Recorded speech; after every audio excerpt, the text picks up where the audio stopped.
That rotor seen here spinning off and breaking away as the chopper falls out of the sky.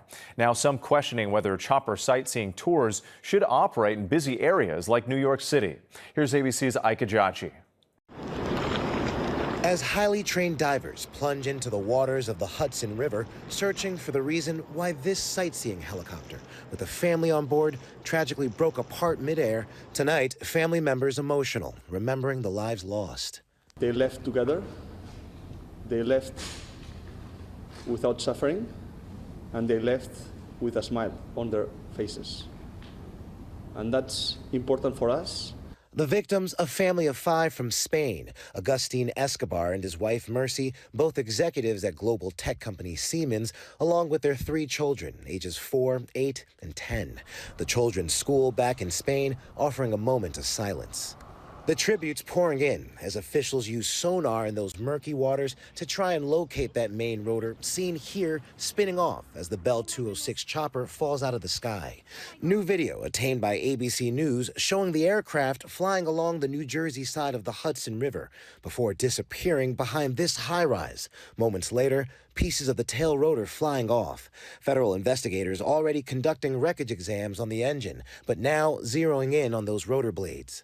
If they're able to get the rotor blades back ashore, one of the things that they're going to be looking at very carefully is any potential for cracks, any deformation, anything that would indicate not only what happened, but how it happened.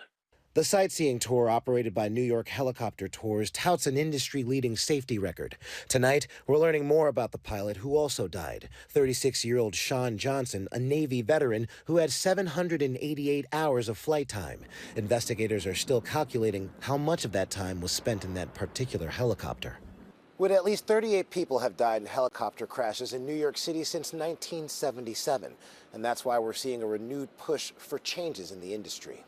Whit? And we're thinking about those families tonight. Ike, thank you. Now to the latest on the deadly small plane crash in Boca Raton, Florida. The 3 people killed, identified as 17-year-old Brooks Stark and 2 adults, Robert Stark and Steven Stark. That plane right there crashing near an overpass and bursting into flames about a mile from the airport. The FAA and NTSB are investigating. Overseas now to the first round of nuclear talks between Iran and the Trump administration. This coming as Tehran's nuclear program is rapidly advancing and on the heels of a meeting between White House officials and Russian President Vladimir Putin. Let's bring in ABC's Marcus Moore in London. And Marcus, the stakes are high for all sides in these talks. That's right, and the White House described the meeting, which took place in Oman today and lasted about 2 hours, as positive. And this was the first contact between the 2 nations since President Trump returned to office. The discussions, led by U.S. Envoy Steve Witkoff, focused on Iran's nuclear program. The UN says Iran has been accelerating its uranium enrichment, and U.S. officials believe Iran is working to develop a nuclear weapon. Now, President Trump has repeatedly threatened military action if a deal to curb Iran's nuclear program is not reached. And in 2018, he withdrew the U.S. from the existing Iran nuclear deal, one that was brokered by the Obama administration. And as you mentioned, Whit, it comes just days after Witkoff met with another American adversary, this time Russian President Vladimir Putin, about a potential ceasefire in Ukraine. President Trump has grown increasingly restless with the Kremlin, saying in a social media post yesterday, quote, Russia has got to get moving. Whit. But those major discussions underway. All right, Marcus, thank you. Back here in the U.S., the police shooting of a teen with autism ending in tragedy. Victor Perez has died after being removed from life support a short time ago. The 17-year-old was wielding a knife when he was shot 9 times by police. And tonight, why the neighbors who called 911 are now apologizing. Here's ABC's Zareen Shah. Tonight, a week after multiple Idaho police officers shot a teenager with autism, the controversial incident happening during a barbecue last week. A nearby witness making this call to police. He's pretty strong. He's just running out with a knife and then falling over, and I think he was stabbing himself on accident just now. As seen in this video, when police arrived, they commanded the boy to drop the knife. Seconds later, as Perez steps towards them, police open fire from the other side of the fence, leaving him hospitalized. I just want answers. Why with my nephew they used shoot to kill, because that's what they did. After that graphic video went viral, protests erupting in Pocatello. The father and son that made that 911 call apologizing to the Perez family. I had no idea this would happen. Sorry. everything okay? No. I'm so sorry. Help us through this tragedy of Victor Perez. Earlier today, the Pocatello community holding this vigil in support of the family in front of the hospital treating Perez, saying they hope the family gets justice. It could have been any one of our kids, and no kid should have had to go through what they went through. Idaho officials are now investigating this incident. Tonight, another vigil is taking place outside the Perez family home. Whit. Zoreen Shah, thanks to you tonight. Now to an update on that Maryland man mistakenly deported to a notorious mega prison in El Salvador. Just moments ago, the Trump administration filing their first status report to a federal judge, an official with the State Department declaring in a sworn statement that Kilmar Abrego Garcia is in that prison and that he is alive and secure. A federal judge ordering the White House to return Garcia back to the U.S. There is much more ahead on World News Tonight this Saturday. Luigi Mangione's lawyers blast calls for the death penalty, accusing the Attorney General of playing politics. And the mystery object that tore through a roof, did it come from outer space? Next tonight, lawyers for Luigi Mangione have asked a federal judge to block the Justice Department from seeking the death penalty. Mangione is accused of murder in the killing of healthcare executive Brian Thompson in New York. Though he's not yet been indicted on federal charges, Attorney General Pam Bondi directed prosecutors to seek capital punishment as part of President Trump's agenda to stop violent crime.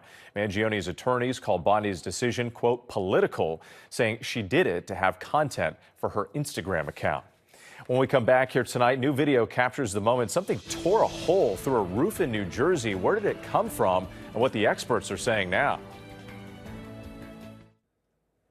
To the index now, an American missionary was reportedly abducted at gunpoint in South Africa while preaching a sermon. Police say 4 gunmen broke into the Fellowship Baptist Church in Motherwell Township on Thursday, stole 2 cell phones from the congregation, and fled with the pastor in his truck. The church, based in Tennessee, identifying the victim as Josh Sullivan, posting his photos in a Facebook post and asking for prayers. Next, a mystery in southern New Jersey. What caused a gaping hole in the roof of an auto body shop? The owner found it when he arrived for work on Wednesday. His security cameras captured a fireball as something crashed through the ceiling, leaving piles of debris. Other cameras caught the same thing. Astronomers say it's possible that whatever it was came from outer space. When we come back, an honor like no other at the Masters. Finally tonight, America Strong, the special honor for some legends of the Masters who never got to wear the green jacket. In the heart of golf country, Augusta is teeing up a special tribute, but this time it's not for the players. This 25-foot monument honoring the black caddies who carried more than just clubs, they carried history. I had to look for ways to tell these different stories, and the flowers is about giving the flowers. The black and white top is about showing the history in the past, and just want to know what those conversations are right there in that moment was precious to me. Artist Baruti Tucker painted the massive mural entirely by hand using only his fingers, taking 2 months with help from a historian to research and identify the faces now etched in time. The mural includes both caddies and the golfers they assisted, highlighting the importance of their partnerships, recreating iconic moments like this one from the 1965 Masters, Arnold Palmer with Nathaniel Ironman Avery alongside other caddies. PGA golfer Gareth Carpenter has a deep connection to the mural. His great-uncle, Eddie McCoy, is one of the champion caddies immortalized in the art. To the young players coming up today, and to everyone who carries the love of this game in their heart, this is our history, and it is our responsibility to keep it alive. The black caddies inspiring a new generation of golfers, and now this monument in Augusta's Sand Hills community finally preserving their legacy and recognition long overdue. A remarkable legacy honored tonight. Thank you so much for watching. I'm Whit Johnson in New York. Have a great night. David Muir, ABC's World News Tonight, the most watched newscast in America, and honored with the Emmy Award, winner for Outstanding Live News Program. More Americans watch World News Tonight with David Muir than any other newscast.